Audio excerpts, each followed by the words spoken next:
하나님께 영광의 박수 올려드립니다. 할렐루야. 하나님께서 이 세상을 아름답게 창조하셨습니다. 하나님께서 저와 여러분을 아름답게 창조하셨습니다. 오늘 우리가 이 자리에 앉아 있는 것 다 하나님의 은혜입니다. 그럼 며칠 전에 새벽 기도 마치고 집에 가는데 눈이 왔어요. 여러분 보셨습니까? 아침에 일찍 일어나신 분만 보셨는데, 아니 추수감사절도 안 왔는데 눈이 왔어요. 아, 겨울이 벌써 가까이 왔구나. 시간이 참 빨리 간다 이런 생각을 하면서, 그러나 다시 돌아오지 않는 시간이잖아요. 우리에게 어차피 똑같은 시간이 주어졌는데 흘러가는 이 시간, 우리가 이 시간 끝나면 우리 하나님 부르실 때 빈손 들고 갈 수 없지 않습니까? 우리 삶의 열매, 순종의 열매 들고 가야 되는데 정말 깨어서 하나님 말씀으로 채우고 순종으로 채워야겠다 하는 생각들을 하게 됩니다. 우리가 지난주에는 우리 사랑받는 자녀답게라고 우리가 은혜를 나눴는데, 이번 주에는 빛의 자녀답게입니다. 우리가 새로운 이 정체성에 대해서 하나님께서 계속해서 말씀하고 계신 겁니다. 오늘 본문 말씀 에베소서 5장 8절 말씀을 같이 읽도록 하겠습니다. 에베소서 5장 8절입니다. 너희가 전에는 어둠이더니 이제는 주 안에서 빛이라, 빛의 자녀들처럼 행하라. 아멘. 우리가 빛의 자녀입니다. 할렐루야. 우리 여기서 우리의 정체성이라고 말하고 있는 것입니다. 빛의 자녀들처럼 살라. 이전에는 너희가 어둠이더니 이제는 주 안에서 너희가 빛이라. 우리가 언제 어둠이었습니까? 1980년대 초반에 나온 소설 어둠의 자식들이라는 소설이 있습니다. 이게 영화로도 만들어져서 많은 사람들이 봤던 그런 작품인데요. 이게 실화를 바탕으로 실존 인물들의 이야기를 이제 모아서 이제 소설과 영화로 만들어진 거예요. 여기에 주인공이 동철이라는 사람이 나오는데, 자, 이 동철이라는 사람이 기지촌에서 태어났어요. 그러니까 태어난 것 자체가 얼마나 참 불우한 환경에서 태어났습니까? 거기다가 결핵성 이 폐렴을 알아가지고 굉장히 어려움을 겪었습니다. 결핵성 관절염으로 해서 다리를 절었어요. 그러다 청소년기에 방황하게 되고, 그러다가 보니까 싸움하게 되고 청소년 보호소에 보내지게 됐습니다. 근데 이런 데 가게 되면 거기서 좋아져서 나오는 게 아니라 더 큰 죄를 이렇게 배우게 됩니다. 나와서는 거기서 만난 친구의 소개로 창녀촌에서 기둥소방 노릇을 하게 된 거예요. 그래서 시골에서 올라오는 이 순진한 시골 처녀를 꼬셔서 창녀를 만드는 일도 하고, 또 친구들하고 금은방을 털기도 합니다. 이렇게 점점 죄가 더 커져만 가다가 경찰에 붙잡혀서 교도소에 가게 됐어요. 근데 교도소에서 처음으로 성경책을 접하게 됩니다. 거기서 성경책을 14번을 읽고서 사람이 생각이 바뀌고 내가 이렇게 살아서는 안 되겠구나 하는 것을 느끼게 됩니다. 출소 후에 이제는 새로운 삶을 살아야지 결심하고 노모와 함께 리어카 행상을 하게 됐어요. 근데 그러면서 보니까 주변에 참 이렇게 어렵고 힘든 어린이들, 청소년들이 많구나 하는 것을 느끼면서 어떻게 얘들을 도와줄 수 있을까? 나와 같은 그런 전철을 밟지 않게 할 수 있을까 생각을 하다가 야학을 세우게 됐습니다. 그래서 야학을 통해서 아이들을 가르치고 돕는 일을 하다가 또 거기서 만난 목사님에게서 또 세례를 받고 또 이 사람도 계속해서 성장하게 돼요. 그래갖고 이제 그의 삶이 이제 이렇게 가난하고 어려운 사람들을 돕는 그런 일들을 하게 됩니다.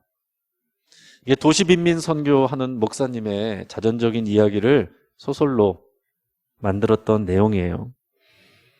여러분, 이 땅에서 사람들이 생각하는 어둠의 자식들은 이런 사람들이잖아요. 이 땅의 밑바닥에서 못 배운 사람들, 가난한 사람들. 여러분, 못 배웠으니까 가난하고, 가난하니까 못 배우고, 그러니까 질병에도 잘 대처하지 못하고 더 아프고, 정상적으로 그렇게 살아가기가 경쟁에서 도태되니까 더 범죄 현장에 자꾸 연관이 되고, 그런 악순환과 굴레를 경험하는 사람들, 그런 사람들을 우리가 대부분 어둠의 자식들이라고 얘기를 한다는 거죠. 그런데 여러분, 성경에서는 뭐라고 말합니까? 성경에서는 우리가 아무리 부유하고 많이 배웠어도 예수님을 만나서 변화되지 아니하면, 하나님의 자녀가 되지 않았으면 어둠의 자식이다, 어둠의 자녀다라고 말하는 것입니다. 골로새서 1장 13절 말씀을 우리 같이 한번 읽어보겠습니다. 자, 시작. 그가 우리를 흑암의 권세에서 건져내사 그의 사랑의 아들의 나라로 옮기셨으니. 그 뒤에 있어요. 다음 거 안 넘겨주시면 여기까지. 그가 우리를 흑암의 권세에서 건져내셔서 그의 사랑의 아들의 나라로 옮기셨다. 여러분, 이 부분이 중요한 부분인데요. 우리가 예수님을 믿기 전에는 이렇게 되어 있다는 것입니다. 그가 우리를 흑암의 권세에서 건져내셔서 사랑의 아들의 나라로 옮겨주셨다라고 그랬어요. 우리 예수님 믿기 전에는 흑암의 권세에 우리가 묶여 있었다라는 것입니다. 하나님은 빛이시고 하나님의 나라는 빛의 나라입니다. 사탄 마귀는 흑암이고 흑암의 권세를 가지고 있어요. 우리는 태어날 때부터 주의 본성을 가지고 있기 때문에, 여러분, 우리가 예수님을 만나서 이것을 우리가 구원받기 전까지는 다 어둠의 자식들이다라는 거예요. 여러분, 이것이 굉장히 중요한 부분입니다. 이 부분을 받아들이느냐가 복음으로 들어가느냐 못 들어가느냐, 거기에서 차이가 나는 거예요. 근데 여러분, 죄를 짓고 산 사람들은 이것을 인정이 쉬우니까 오히려 복음에 가깝습니다. 그런데 나름대로 배우고 잘 사는 사람들은 이게 인정이 안 돼서 복음으로 나오기가 쉽지가 않아요. 요한복음 8장에 보면 예수님께서 유대인들과 설전을 벌이십니다. 예수님께서 진리를 선포하면서 진리가 너희를 자유케 하리라 그랬더니 이 사람들이 화를 냈어요. 우리가 무슨 종이냐, 우리는 아브라함의 자손인데 하나님의 자녀인데 선택받은 민족인데 우리가 무슨 자유를 얻을 게 있느냐. 그랬더니 예수님이 뭐라고 말씀하셨느냐면 요한복음 8장 44절에 이렇게 말했습니다. 같이 읽어보겠습니다. 너희는 너희 아비 마귀에게서 났으니 너희 아비의 욕심대로 너희도 행하고자 하느니라. 그는 처음부터 살인한 자요 진리가 그 속에 없으므로 진리에 서지 못하고 거짓을 말할 때마다 제 것으로 말하나니 이는 그가 거짓말쟁이요 거짓의 아비가 되었음이라. 아멘. 예수님이 이 유대인들에게 너희는 아비 마귀의 자식이다 이렇게 얘기했어요. 얼마나 충격적이겠습니까? 하나님의 아들이 그렇게 말씀하셨으니까 과연 사실이죠. 여러분, 오늘날 하나님께서 예수님을 이 땅에 다시 보내셔서 예수님이 한국교회 오시고 우리 가운데 오시면 우리에게 똑같이 얘기하실 수 있습니다. 우리가 평생 교회 다녔는데요. 수십 년을 교회 다녔는데요. 우리가 직분 생활을 얼마나 했는데요. 너희는 마귀 아비의 자식이다. 여러분, 우리가 교회 다녔다고 하나님의 자녀가 된 것이 아니고 우리가 정말 예수님을 믿고 예수님을 모시고 예수님께 내 삶을 드렸을 때 하나님의 자녀가 되는 거예요. 믿음으로 되는 것입니다. 우리가 예수님을 믿으면 예수님을 닮아가는 거예요. 근데 오해하지 마실 것은 우리가 수준을 얘기하는 것은 아닙니다. 말씀의 씨가 우리의 부어지는 생명의 씨가 있기 때문에 하나님의 자녀가 됐어요. 겉으로 볼 때는 구별이 안 돼요. 오히려 더 선하고 윤리적인 사람이 여전히 마귀의 자식일 수 있다는 것입니다. 중요한 것은 우리가 하나님의 자녀가 되었다, 생명의 씨를 가지고 있다. 더 나아가서는 여기서는 빛의 자녀가 되었다라고 말하는데, 그러면 빛의 자녀로서 해야 될 일이 있다라는 거죠. 여기에 대해서 관심도 없고 내가 하나님의 자녀인 것도 난 잘 모르겠고 빛의 자녀로 살고자 하는 관심도 없다면 내가 정말로 하나님의 자녀인지 이것은 스스로 자문해 보셔야 됩니다. 우리가 하나님의 자녀가 된 것을 성경에서 에베소서에는 하나님의 사랑받는 자녀, 그리고 오늘은 빛의 자녀라고 말씀하고 있습니다. 빛과 어둠이란 것은 성경에서 선과 악을 얘기하지만 이 선과 악에 대한 얘기, 더 나아가서 신앙생활 오래 하시는 분들 중에서 이 믿음과 선한 일, 선한 행실, 여기에 대해서 자주 오해하시고 헷갈리는 분들이 있습니다. 결론적으로 말씀을 드리면 우리가 구원을 받는 것은 선한 행위를 통해서 받는 게 아닙니다. 우리가 구원을 받는 것은 믿음으로 받습니다. 우리가 구원은 선한 행위를 통해서 받는 것이 아니지만 구원을 받았기 때문에 선한 일을 행해야 되는 것입니다. 저기 옆에 나온 글씨를 한번 읽어보겠습니다. 시작. 선한 일을 해서 구원을 받는 것이 아니라 구원을 받았기 때문에 선한 일을 행해야 하는 것입니다. 아멘. 자, 이 부분을 항상 교회가 또 성도들이 헷갈리는 부분들이 있어요. 어떤 분들은 은혜를 강조하다 보니까 선한 일에는 관심을 안 가져요.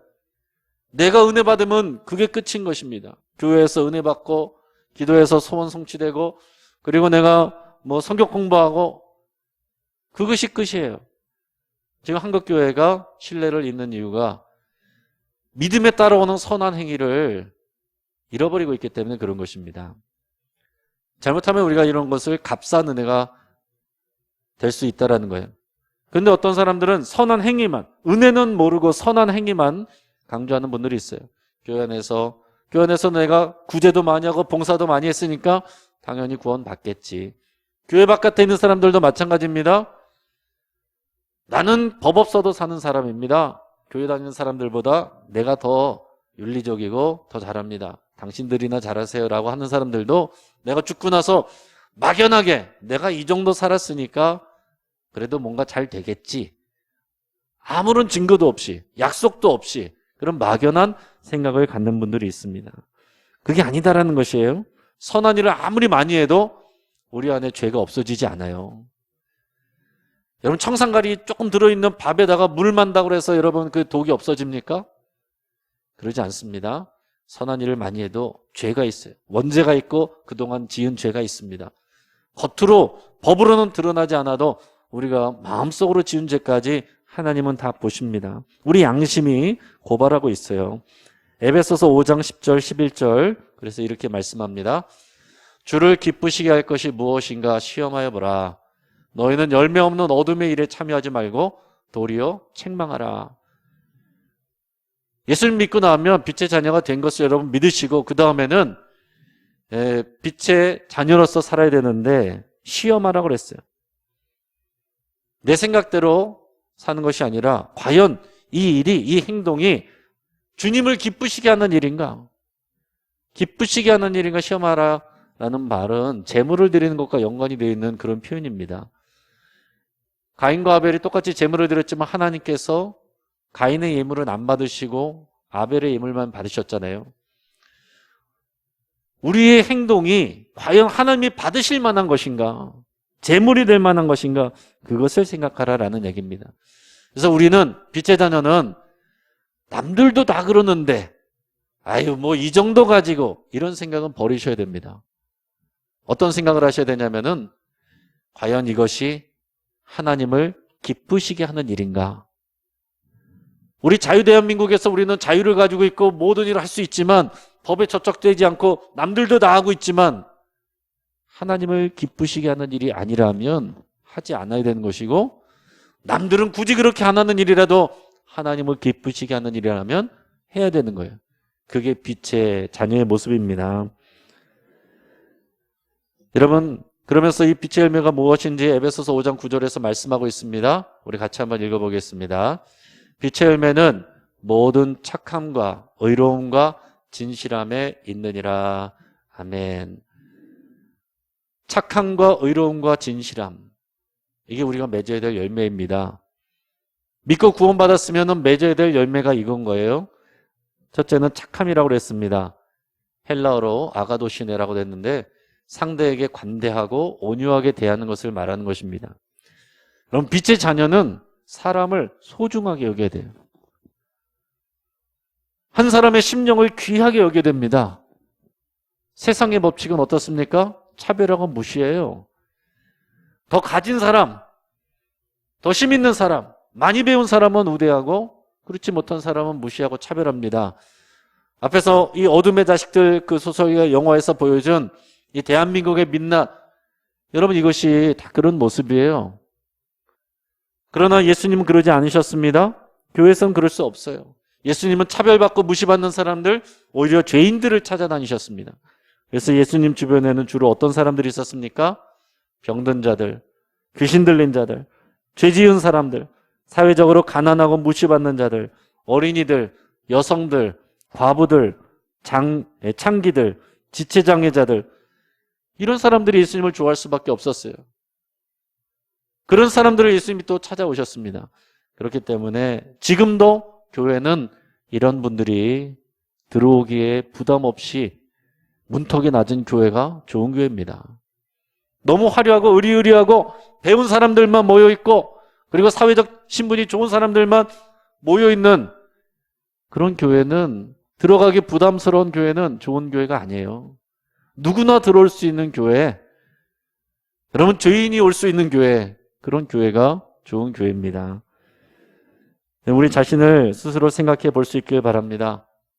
우리 교회 안에서 나와 생각이 다르고 스타일이 다르고 문화가 다르고 또 여러 가지 상황과 환경이 다르다고 해서 그것을 차별하고 무시하고 나와 비슷하고 맞는 사람, 그런 사람들과만 있다면 교회가 아니다라는 거예요. 교회 안에서 서로 다 공평을 얘기하고 있다면 성숙하지 못한 교회입니다. 공평이 아니라 은혜를 말해야 되는 거예요. 차별받지 않고 무시받지 않고 공평이 아니라 우리가 다 같이 은혜를 말할 수 있는 교회가 좋은 교회입니다. 그리고 두 번째는 의로움이라고 그랬어요. 디카이오시네, 공정하고 올바른 행위를 말합니다.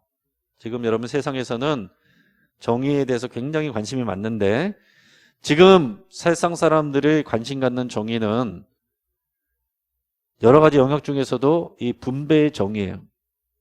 어떻게 나눠 갖느냐, 얼마나 공정하고 공평하게 나눠 갖느냐, 여기에 많은 관심을 갖고 있습니다. 100명에게 다 100만 원씩을 주는 게 공정한 거냐, 상대적으로 가난한 사람들 50명에게 200만 원씩 주는 것이 공정한 거냐. 여러분 다 가능합니다. 이것은 진리의 문제는 아니에요. 여러분 성경에서는 뭐라고 하느냐, 우리는 성경에서 말하는 것을 여러분 더 잘 아셔야 되는데 마태복음 20장에 보면 품꾼 비유가 나와요. 거기서는 다 똑같이 줍니다. 일찍 온 사람이나 맨 나중에 온 사람이나 다 똑같이 한 데나리온씩 줬어요. 그러니 이것은 기계적으로 법적으로 주는 게 아닙니다. 그러니까 앞에서 온 사람들이 화가 나고 이거는 불의하다, 공정하지 못하다 그랬지만 자신들은 법에 기준한 것을 받은 것이고 뒤에 있는 사람들은 주인이 은혜로 준 거예요. 이거 은혜의 법칙에 대한 것입니다. 마태복음 25장에 보면 주인이 종들에게 달란트를 맡기는데 어떤 사람에게는 1달란트, 어떤 사람들에게는 2달란트, 어떤 사람들에게는 5달란트를 맡깁니다. 그 주인은 종들의 능력에 맡겨줬다라고 그랬어요. 그 종들이 이건 불공평합니다, 왜 차별 대우합니까? 다 같이 합쳐가지고 합쳐서 다 2.5달란트씩 주든지 똑같이 주십시오. 그게 아니라는 거예요. 능력만큼 주었지만 평가는 절대평가예요. 각자 받은 만큼 하면 되는 것입니다. 자, 그래서 구약에서 말하는 정의는 하나님께서 부자도 있고 가난한 사람도 있다는 것을 인정하고 계세요. 다 통틀어 가지고 똑같이 나눠 가지라 이렇게 말씀하시진 않습니다. 그런데 구약의 정의는 그 대신 더 많이 받은 사람은 책임이 있다고 말씀하시는 거예요. 부족하고 가난한 사람들을 책임질 수 있는, 책임져야 되는, 돌봐야 되는 그런 사명이 있다는 것을 말씀하시고 그것이 정의라고 말씀하고 있습니다. 가난한 사람이라 해서 없는 사람이라고 해서 힘없는 사람이라 해서 차별하지 않는 것, 이게 하나님의 구약적인 정의예요. 신약에서는 더 나가서 초대교회에서 어떻게 됐습니까? 능력 있는 사람이 벌고 필요한 사람이 있었어요. 어떤 사회에서 이렇게 될 수가 있겠습니까? 가정에서만 되는 거예요. 가정에서만. 가정에서는 여러분 부모님들이 능력껏 벌고 자녀들이 필요한 만큼 쓰잖아요. 가족이니까 되는 거예요. 사랑하니까. 근데 이게 교회 안에서 된 거예요. 영적인 가족이 된 거니까요. 그러니까 여러분, 우리의 의로움과 정의는 우리가 이데올로기에서부터가 아니라 하나님의 말씀과 그 은혜의 또 사랑의 법칙에서부터 나와야 됩니다. 우리 교회가 그것을 생각해야 되는 거예요. 마지막 진실함이라고 그랬습니다. 알레데이아, 이것은 말과 행위에 있어서 순수하고 정직한 것을 말합니다. 우리가 꾸미지 않고 다른 사람을 어떻게 정치적으로 이용하려고 그러는 것이 아니라 순수하고 정직하게 얘기하는 것입니다. 근데 여러분 그렇다고 해서 여기서 들은 얘기를 내가 순수하고 정직하게 다른 곳에서 다 얘기하고, 이쪽에서 들은 얘기를 또 다른 곳에다가 순수하고 정직하게 얘기하고, 이거는 입이 가벼운 거고요. 진실함이 아닙니다. 진짜 진실함은 뭐냐면 하나님의 생각에 나의 생각을 맞추는 것이 진실함이에요. 내 생각대로 나 다 얘기하는 것이 진실함이 아니라 하나님의 생각에 나의 생각을 맞춰서 말하는 것이 빛의 자녀들의 진실함입니다. 근데 말씀을 정리하겠습니다. 하나님은 우리를 하나님의 은혜로 하나님의 자녀가 되게 하셨습니다. 사랑받는 자녀로, 더 나아가서 빛의 자녀로 삼아 주셨다라고 했습니다. 여러분, 이것은 우리에게 은혜이고, 은혜에는 과제가 따르는데 빛의 열매는 모든 착함과 의로움과 진실함이다 그랬습니다. 우리가 빛의 열매를 맺어야 되는데 이 빛의 열매를 여러분 가정에서 맺으시고 교회에서 맺으시고 여러분의 삶의 자리에서 맺으시기를 바랍니다. 내가 빛의 자녀가 되고 빛의 열매를 맺으면 내가 거한 곳이 빛의 나라, 하나님의 나라가 되는 것입니다. 오늘 이 말씀이 우리 뼛속까지 새겨져서 여러분 머리에서 들어왔다 나가는 것이 아니라 정말 우리의 삶으로 순종되어서 삶으로 남는, 열매로 남는, 그래서 하나님 앞에 다 들고 갈 수 있는 저 여러분 될 수 있기를 주의 이름으로 축복합니다. 같이 한번 여러분